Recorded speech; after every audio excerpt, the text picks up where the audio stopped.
হাজার হাজার ফিতনার সাথে, হাজার হাজার শিরিকের সাথে নিজেকে জড়িয়ে ফেলেছেন।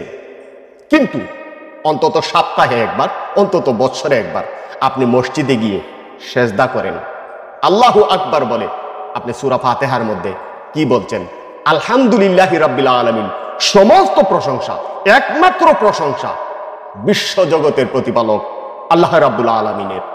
আর রহমানির রহিম, যিনি পরম দয়ালু, অতি দয়ালু, মেহেরবান, মালিক ইয়াউমিদ্দিন, যিনি বিচার দিবসের মালিক, একক মালিক, একক সত্তা।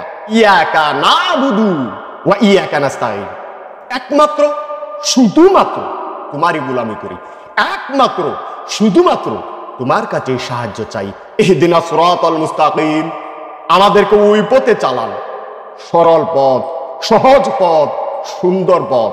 সিরাতাল্লাযীনা আনআমতা আলাইহিম, যাদেরকে আপনি অনুগ্রহ করেছেন, যাদেরকে আপনি দয়া করেছেন, যাদেরকে আপনি ভালোবেসেছেন, যাদেরকে আপনি মহব্বত করেছেন, নবীদেরকে, সাহাবীদেরকে, তাবিঈদেরকে, তবে তাবিঈনদেরকে, খুলাফায়ে রাশিদিনদেরকে, আইয়ামে মুস্তাহিনদেরকে যেভাবে আপনি অনুগ্রহ করেছেন, যেভাবে রাস্তা দেখিয়েছেন, যেভাবে পথ বাতিয়ে দিয়েছেন, যেভাবে তাদেরকে রাহবার হিসেবে আমাদের সামনে তুলে ধরেছেন, তাদের পথে আমাদেরকে পরিচালিত করুন।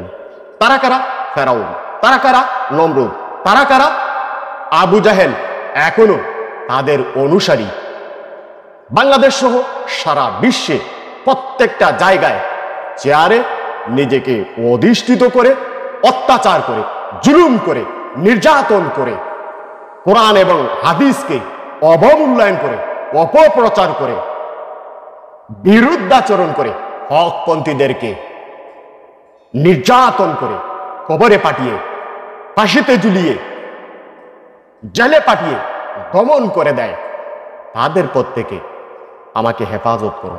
বলে দলিন আমিন। এতক্ষণ যা বলেছি, আল্লাহ তুমি দয়া করে কবুল করো, মঞ্জুর করো, আমিন।